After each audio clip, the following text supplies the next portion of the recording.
அனைவருக்கும் வணக்கம்.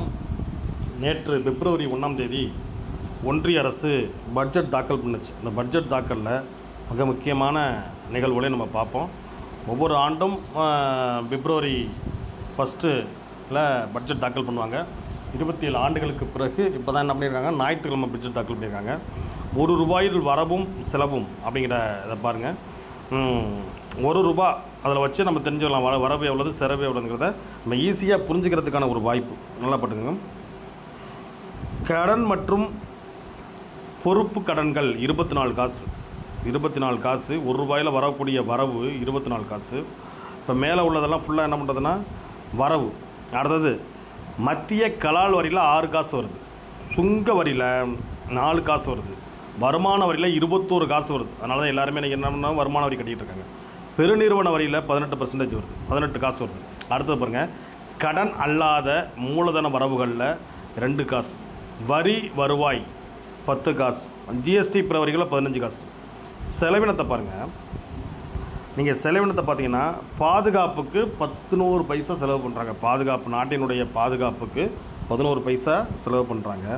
முக்கியமான உள்ள மானிய தொகைக்கு 6 காசு. மானிய தொகைக்கு என்ன பண்ணுறாங்க, 6 காசு பண்ணுறாங்க. மத்திய துறைகள் திட்டம் 17 காசு. மத்திய துறைகளுடைய திட்டத்துக்கு என்ன பண்ணுறாங்கன்னா 17 காசு இது பண்ணுறாங்க. அடுத்தது ஓய்வூதியத்துக்கு 2 காசு. பிற செலவினத்துக்கு 7 காசு. ஓய்வூதியத்துக்கு 2 காசு செலவு பண்ணுறாங்க. இப்போ நம்ம எல்லாம் ஓய்வூதியம் கேட்டுகிட்டு இருக்காங்க, ஆனால் ஒன்றிய அரசு அது கொடுக்காமல் வச்சுருக்காங்க. கடன் வட்டிக்கு 20 காசு. கடன் வட்டிக்கு 20 காசு பண்ணுறாங்க. பிற மாநிலங்களுக்கான வரி பகிர்வுல 22 காசு. தமிழ்நாட்டுக்கு என்ன ஒதுக்கினாலும் வரியே வரமாட்டேங்குது. நிதி ஆணையம் மற்றும் பிறத்துக்கு 7 காசு. மத்திய நிதி உதவி பெறுவதற்கு திட்டங்களுக்கு 8 பைசா. இப்படி தான் என்ன பண்ணுறாங்க, ஒரு நாளுக்கு வரவு செலவு தாக்கல் பண்ணுறாங்க. வருமான வரி விகிதத்தில் மாற்றமில்லை. வருமான வரி விகிதத்தில் எந்தவித மாற்றமும் இல்லை. 4 லட்சம் வரை வருமான வரி கிடையாது. 4லேருந்து 8 லட்சம் வரை 5%. அதற்கு அடுத்தபடி 8லிருந்து 12 லட்சத்திற்கு 10%. 12லிருந்து 16 இதற்கு 15%. 16 to 20க்கு 20%. 20லேருந்து 24க்கு 25%. அப்படியே அதிகரிச்சுட்டே போகுது. இருந்தாலும் இந்த வாட்டி எந்தவித மாற்றமும் இல்லாமல் பண்ணியிருக்காங்க. 2035 ஆண்டு வரை சுங்க வரி விலக்கு நீடிப்பு அணுமின் உற்பத்தி திட்டங்களுக்கு ஒரு நல்ல வரவேற்பக்கூடிய செய்தி தான். 53.47 லட்சம் கோடி மதிப்பிலான பட்ஜெட். பாதுகாப்புத்துறைக்கு 7.8 லட்சம் கோடி. பாதுகாப்புத்துறைக்கு 7.8 லட்சம் கோடி. ஒவ்வொரு துறைக்கும் ஒதுக்கியிருக்கக்கூடிய பட்ஜெட்டுடைய அளவுகளை இது பண்ணியிருக்காங்க. அப்புறம் சுகாதாரத்துறைக்கு 1 லட்சம் கோடி ஒதுக்கீடு. சுகாதாரத்துறைக்கு என்ன பண்ணியிருக்காங்கன்னா 1 லட்சம் கோடி ஒதுக்கியிருக்காங்க. 5 பிராந்திய மருத்துவ மையங்கள் அமைக்க திட்டம். அதாவது 5 பிராந்திய மருத்துவ மையங்கள் அமைக்க திட்டம். உள்துறைக்கு 2.55 லட்சம் கோடி. உயிரி மருந்து உற்பத்திக்கு 1000 கோடி.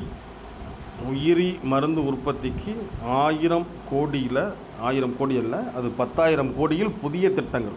ரயில்வே துறைக்கு 2.7 லட்சம் கோடி. 2.7 லட்சம் கோடி. அதாவது சுகாதாரத்துக்கு 1 லட்சம் கோடி ஒதுக்கியிருக்காங்க. ஏன்னா இன்றைக்கி மனிதனை காக்கக்கூடிய சுகாதாரத்திற்கு 1 லட்சம் கோடி ஒதுக்கியிருக்காங்க. இதெல்லாம் முறைப்படி சென்று ஏழை எளிய பாமர மக்களுடைய வாழ்வாதாரத்தை மேம்படுத்தக்கூடியதாக இருக்க வேண்டும். கல்வி மற்றும் மருத்துவ உபகரணங்களுக்கு டிசிஎஸ் 2ஆக குறைப்பு. நம்ம வருமான வரியில் குறைச்சிருந்துருக்கலாம். இப்போ வருமான வரி அரசில் செலுத்தக்கூடியவங்களாம் நிறையா தான் செலுத்துகிறாங்க.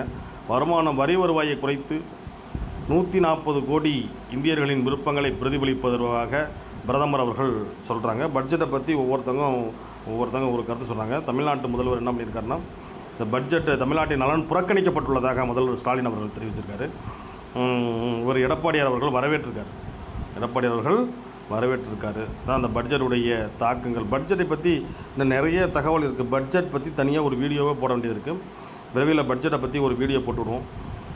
இதெல்லாம் நம்மளுடைய சப்ஸ்கிரைபர் பார்த்து அடுத்தது புதுசாக என்ன வேணும் அப்படிங்கிற மாதிரி உங்களுடைய கமெண்ட் பண்ணிங்கன்னா நீங்கள் அந்த இதை சரி பண்ணி இது பண்ணலாம். வளர்ச்சி நிதி ஒழுங்கு இணைந்த பட்ஜெட் அப்படின்னு சொல்லிட்டு பட்ஜெட்டை பற்றி நிர்மலா சீதாராமன் அவர்கள் சொல்லியிருக்காங்க. அவங்க 9வது முறையாக பட்ஜெட்டை தாக்கல் பண்ணியிருக்காங்க. 9வது முறையாக பட்ஜெட்டை தாக்கல் பண்ணியிருக்காங்க. பட்ஜெட்டில் சிறப்பு அம்சங்கள்னு பார்த்தா, வருமான வரி விகிதங்கள் எவ்வித மாற்றமின்றி தொடர்கிறது. வருமான வரியில் கொஞ்சம் மாற்றங்கள் பண்ணியிருக்கலாம், பண்ணாமல் விட்டாங்க. கொஞ்சம் கன்சிடர் பண்ணுங்கம்மா. இதில் அது ரீயூஸ்லையாது அடுத்தது இந்திய தரவு மையங்களை அமைத்து உலக அளவிலான சேவைகளை வழங்கும் அந்நிய நிறுவனங்களுக்கு 2047 வரை வரி விலக்கு. இது மாதிரிலாம் அதெல்லாம் படிச்சுக்கலாம், பார்த்துக்குங்க. வாழ்த்துக்கள்.